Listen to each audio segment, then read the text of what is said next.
Rachel Hopkins. Thank you, Madam Speaker.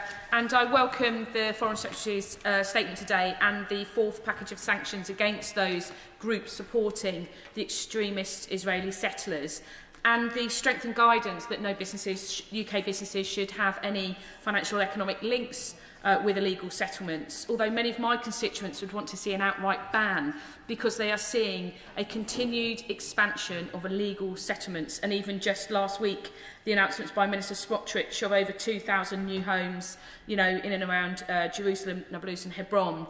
So does my honourable friend agree with me that this is an absolute violation of international law and goes nowhere to securing a lasting peace between Israel and Palestine? Well, the expansion of the illegal settlements is not only deeply wrong because this is Palestinians' land that they are being forced out of, sometimes in the most brutal of circumstances.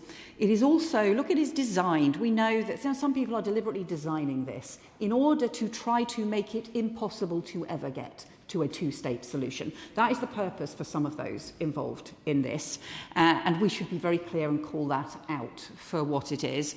And that is why it is so important to strengthen the condemnation of the illegal settlements and the expansions, but also to be clear that we cannot stand back and allow effectively what could become an annexation as well. And that needs to be linked to the 20-point plan, because my point has always been we will not sustain the ceasefire that was rightly brokered by the US in the autumn. We will not sustain the ceasefire in Gaza, and we will not achieve peace and security for Palestine and Israel if we end up with such devastating consequences for the West Bank, and if we do not have a track to get to a two-state solution.